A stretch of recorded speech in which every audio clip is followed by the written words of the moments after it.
Shabbat Shalom, everyone. So I wasn't here for last Shabbat because I was at a family reunion, and the same thing happened. Maybe this happens to you, but the same thing happened to me every single time I spoke to a new relative who I hadn't seen in a long time, and they say, "So where are you living these days? What are you up to?" And I would tell them what I'm doing, and they would always say the same thing, which is, "How'd you get so lucky to get that gig?" And, I never knew what to say because on the one hand, obviously they're right? If you live here in the Roaring Fork Valley, you get up in the morning and you can hike one of the most beautiful trails in the world, and then before lunch you can hear a rehearsal of a world-class orchestra, and then before dinner you can hear a mind-altering lecture, and that's just a Tuesday. It's every single day of the week. There's a way that living in the valley is sort of simultaneously like a spiritual generator and a balm at the same time. And that this place really, I've come to believe over the last few years, it does something to a person's soul. I don't know why I have to pitch that to you. If you're here, you probably know that already.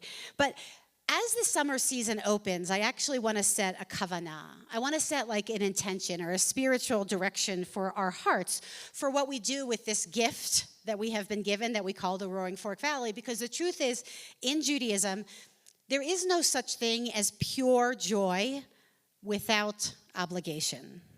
So in this week's Torah portion, we find the Israelites, they're still doing what they have been doing since February, which is traveling through the desert. But at this point, they've been traveling through the desert for many, many, many, many years. And they reached the land of the Edomites. And in order to get to the promised land a little bit more quickly, they have to go through the Edomites' land. And so Moses sends out sort of a diplomatic, I don't know what they call it, a telegram, whatever they did 3,000 years ago, to the king of the Edomites, and he says, "Please let us cross your land. We promise we will stay on your roads, we will not eat your food, and if we drink any water, we promise we will pay for it." And what does the Edomite king say? Absolutely not. And so Moses goes back to the Edomite king and he says, "Do you know who we are? We are a broken people. Please let us cross." And the Edomites respond by pulling together their army and coming out against the Israelites. And so the Israelites decide, you know what? We're just going to go around. And so this poor, bedraggled people in the middle of the desert, no less, go around the Edomite kingdom to get to the promised land. So I'm going to ask you a question. It is rhetorical, but you can answer if you want. How many of you in this room this evening would be open to standing up and proudly saying, "I am an Edomite. I think the decision not to let the Israelites go through was the right decision. I too would not have let them go through"? My guess is not many of you would cop to that. But the truth is, I actually think that I understand a little bit of where the Edomites were coming from, right? Letting someone into your space, literally or metaphorically, it always has costs. And to pretend that it doesn't is really naive. It has economic costs or political costs or emotional costs. No matter who we're letting in, there is always a cost. And most of us are a little bit more Edomite than we would care to admit. In the moment when welcome in could be one very easy answer, we go protective instead, and we make excuses, and we man the barricades rather than make room for the other. This moment in the book of Numbers seems like a very small moment, actually. I mean, what is another few days if you've been traveling in the desert for 40 years? And so the Torah portion moves on. And then, in about a month, we will get to this moment in the book of Deuteronomy in which Moses is sort of retelling the whole story of the Israelites in the desert. And he retells this very same story of the Israelites trying to go through the Edomite kingdom, except the story is totally different. When Moses tells the story the second time, two things are different. Number one, the Edomites actually let the Israelites go through their kingdom. It's a pretty big difference. And number two, God says to Moses, they're going to let you go through their kingdom because you are kin. Because the Edomites were descended from Esau and you were descended from Jacob. Same Torah, two different stories. And so, as you can imagine, those of you who have studied Torah, the ancient rabbis spilled tremendous amount of ink trying to reconcile the two stories. I am not at all interested in reconciling those stories tonight. I think each of those stories is in our Torah for a reason, to help us recognize how easy it is to say no and how easy it is to say yes. The contradiction is actually the point, to remind us that every single day we are both Israelite and Edomite. So in the book of Numbers, the Israelites are strangers to the Edomites, but in Deuteronomy, they are family. Complicated family. Those of you who remember the story of Jacob and Esau, remember he's the one who stole his brother's birthright. Esau actually wanted to kill his brother, but family nonetheless. The Torah doesn't say that we have to love our kin.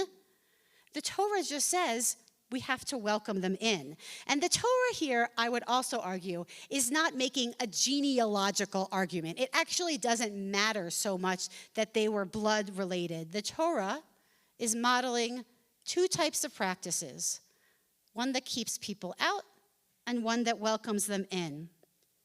And I would like to argue tonight that the one that says welcome in is the one we might choose to model this summer in this very valley. Because those of us who live in this valley, we may or may not share blood, we may or may not even share heritage, but we do share other things. At the very least, we share a deep and abiding love of this air, and these mountains, and these rivers, and this music, and these ideas, and all the things that brought us here in the first place. There is a way that we are all already kin, and when you choose kinship, the emotional energy changes immediately.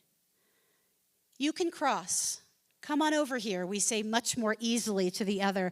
And even in the moments in which we have to offer something of ourselves, which I have to say again is almost all of the moments, even in those moments, if it's not comfortable or easy, if we already have a sense of kinship, it is easier for us to say, welcome in.